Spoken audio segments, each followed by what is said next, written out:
Hi, I'm Jennifer Cona. Welcome to Cona's Corner. Today I thought I would talk to you about joint accounts.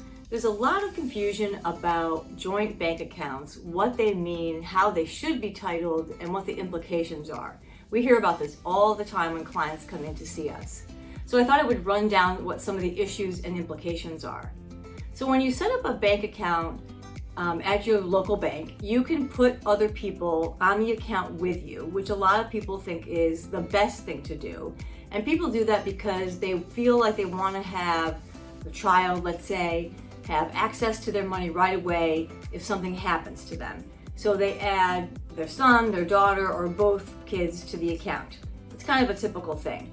So then they come in and meet with us, and we do their estate planning documents, we put assets in trust, we do their will, we come up with these amazing plans with this great asset protection and plan for how assets will go and how they'll be protected for additional generations, for their kids, the grandkids, in further trust so that assets are not subject to waste or divorces or gambling issues or any of those kinds of things that come up in families.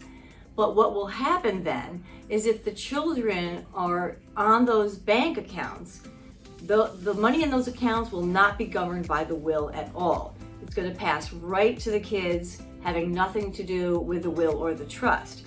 So that is really unfortunate when all this thought has gone into an estate plan when none of it is going to apply to that asset, those joint accounts. That is not what the intention usually is. So what is best in that case, because what I'll hear from the parents, our clients, is, well, but I want my kids to have access to my accounts to pay bills. What if I'm in the hospital or a nursing home? So the answer to that, wait for it, power of attorney. I knew you knew the answer.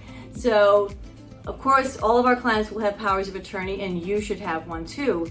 That gives your children or whoever you appoint as your agent immediate access to your bank accounts and none of these complicating, interfering issues that will happen if you put someone else on your bank account. Now, also when you set up an account at the bank, you can do what's called a convenience account, where you can name someone else to have access, to be a signer, but not the beneficiary or a joint holder of the account. You have to be very specific when you sign the signature cards at the bank. You have to note that it is a convenience account, but that can be done as well. And similar to a joint account, there is what's called POD and TOD. You may have discussed this with brokerage financial managers and advisors. They like to do this on their accounts. POD is payable on death, TOD is transfer on death, and that's the same thing in effect as like a joint account, because those assets will pass by operation of law right to the beneficiary, not governed by your will. So again, that may sound great in theory, but not if you have a plan that's going to protect assets for future generations, which is what most people want and need these days. So there's a lot of thought that has to go into these things. All of these issues that we're always dealing with here at Cona Elder Law have ripple effects for many generations. So what we do here is never one size fits all, and it's also never one generation wide. The scope of what we are doing in our work have implications for many generations to come, and so we always have to be mindful of that. And so when you're getting information from a person at the bank or your financial advisor, they may have a different perspective. They may be thinking only of you and not long-term consequences.